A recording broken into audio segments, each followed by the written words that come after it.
Hello everyone, তোমরা সবাই কেমন আছো? আশা করছি তোমরা সবাই খুব ভালো আছো। আমিও একরকম আছি। সকালবেলা থেকে আজকে ব্লগটা শুরু করলাম। গাছে জল দেওয়া এটা আমার প্রাথমিক কাজ। তো কাজ আমার শুরু হয়ে গেছে, দিনের প্রথম কাজ শুরু হয়ে গেছে। তোমরা সবাই ভাবছো সকাল সকাল আবার কি ব্লাড নিচ্ছে, কি করছে রে বাবা। আসলে কিছুই না, T3 T4 TSH thyroid test যেটা হয় ওটা ডক্টর করতে দিয়েছেন। সেটারই ব্লাড কালেক্ট করতে অ্যাপোলো থেকে লোক এসেছিলো, তো সেটা হচ্ছে। আর তার সাথে আরও কিছু টেস্ট রমিতের করার ছিল, ব্লাড টেস্ট, ওগুলো হচ্ছে।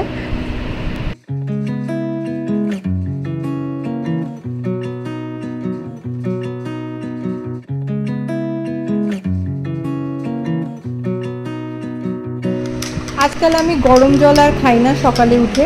রোজ রাত্রে 5টা আমন্ড বাদাম আর 1 চামচ চিয়া সিডস ভিজিয়ে রেখে দিই, half teaspoon cinnamon powder add করে দিই ওতে। তারপরে সকালবেলা ওই জলটা আমি খাই খালি পেটে। আর এখন আমি ডিটক্স ওয়াটার বানাচ্ছি, যেটা আমি আজকে তরমুজ আর পাতিলেবু দিয়ে ডিটক্স ওয়াটার বানাচ্ছি। 2 ঘন্টা রেখে তারপরে আমি যখন এটা অ্যালকালিন হয়ে যাবে তখন আমি ওয়াটার ইনটেক করা শুরু করব। তো এই হচ্ছে আমার সকালবেলার রুটিন। এমনি জল আমি খেতে খুব একটা পছন্দ করি না, বাট খেতে হয়। এখন আমি অ্যালকালিন ওয়াটারটা খুব রিলিশ করে খাই। 2 লিটার তো আমার সারাদিনে হয়েই যায়। আজ চিলি চিকেন বানাবো। খুব তাড়াতাড়ি রান্না শেষ করতে হবে কারণ অনেক কাজ আছে। তো চিলি চিকেন জন্য যা যা লাগে সব কিছু দেখছো রেডি করা আছে। চিকেন ম্যারিনেট করা আছে। এবার চিকেনগুলোকে আমি অল্প তেলে ফ্রাই করে নিচ্ছি।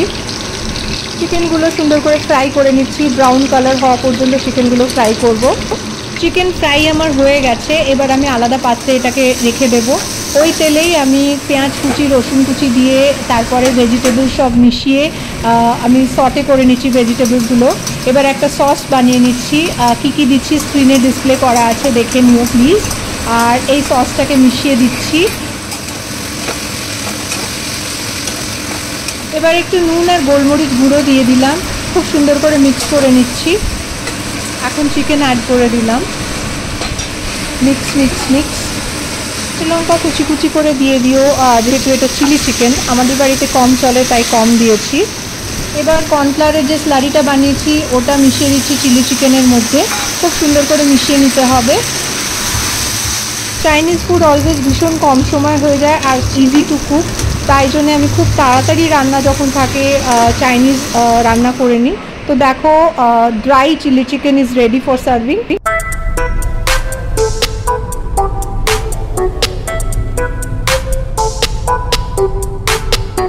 আজকে আমাদের এখানে ভোট, তো ভোটের দিন বেরিয়েছি। মানে আজকেই লাস্ট ইলেকশন, তো আজকে আমাদের ভোট আছে, তো ভোট দিতে বেরিয়েছি। রমিতের ভোটার কার্ড ছিল না, এত বছর করা হয়নি আর কি ওর, তো এবারে ভোটার কার্ড করেছে। বাট ভোটার কার্ডটা আসেনি, তো নাম্বারও জানে না, কোনো রকমের কোনো অ্যাপ্লিকেশন নাম্বার আমরা জমা দিয়েছিলাম আমাদের এখানকার যে মিউনিসিপ্যালিটি না বিএলআর অফিস ওখানে গিয়ে। বাট ওখান থেকে কোনো রকমের আমাদের অ্যাপ্লিকেশন টাম্বারের কিছু রেফারেন্স আমরা পাইনি। তো এই জন্যে ওকে জাস্ট বলেছিল যে আপনার কার্ডটা হয়তো আসবে না, আপনি জাস্ট আপনার পাসপোর্টটা নিয়ে বা আধার কার্ড নিয়ে চলে যাবেন, ভোটার লিস্টে হয়তো আপনার নামটা, ভোটার লিস্টে নাম উঠে যাবে, এই বলেছিল। তো এখন আমি যাচ্ছি আমার বাপের বাড়ির পাড়ায় গড়িয়া শীতলা মন্দির, ওখানে আমি ভোট দিই, ওখানে দেব। আর ও এখানে দেবে। তো চলো ভোটটা দিয়ে নিই। অনেক বেলা করেই যাচ্ছি কারণ সকালবেলা শুনলাম ইভিএম মেশিনটা খারাপ ছিল। দোকানপাট সবই বন্ধ, কিছু কিছু দোকান খোলা আছে। এই চা, সিগারেট এসবের দোকান খোলা আছে। রাস্তা পুরো সুনসান ফাঁকা।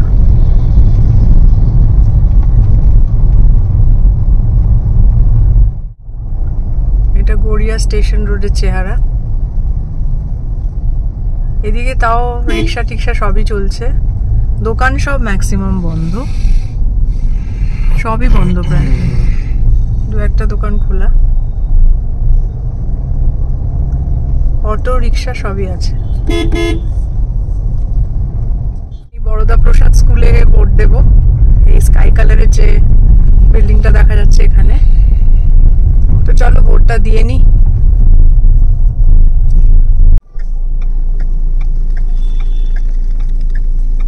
গড়িয়া মেন রোডের চেহারা।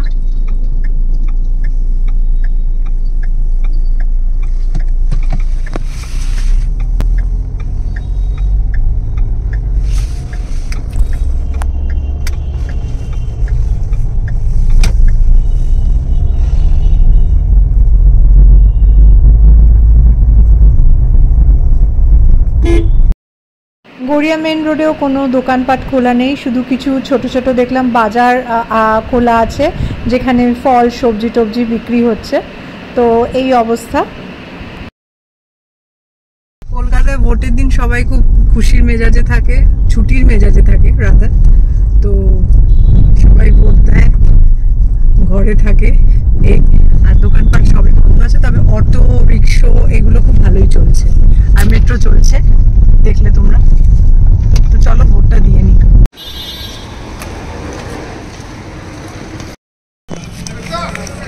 একটাতে এসেছিলাম, 2:45, এখন ভোট হয়ে গেছে।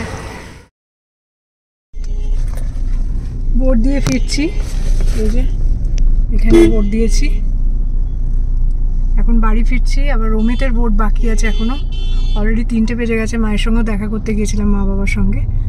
এবার ফিরছি। হ্যাঁ, কি ঘামছি দেখো। এসেছি, এসে একটু ফ্রেশ হয়েছি, মানে ঘরের জামা কাপড় পরেছি, পরার পরে এই তোমাদের সঙ্গে কথা বলতে পারছি। বারান্দায় যেতে পারবো না, এত রোদ। রমিত অ্যাজ ইউজুয়াল গেল, গিয়ে দেখলো ওর ভোটার লিস্টে নাম নেই। ও বেচারা অনেক চেষ্টা করেও তারপরে নাম না দেখতে পেয়ে চলে এলো। তো এবারে ওর ভোট দেওয়া হলো না। তো আমি শুধু এটাই ভাবছি যে এখানকার কাজকর্মের কীরকম ব্যাপার স্যাপার আমি বুঝলাম না। আমরা 1.5-2 মাস আগে ভোটার আইডি করতে গেলাম, সব কিছু হয়েও গেল, বললো সব কিছু হয়ে গেছে, কার্ড হয়তো আপনার কাছে সহজে আসবে না, ইলেকশনের পরেই আসবে, বাট আপনি ভোট দিতে পারবেন, আপনার আধার কার্ড পাসপোর্টটা নিয়ে যাবেন। ভোটার লিস্টে অ্যাজ ইউজুয়াল নাম নেই। মানে এইরকমভাবে, মানে কি বলবো, মানে আমাদের দেশের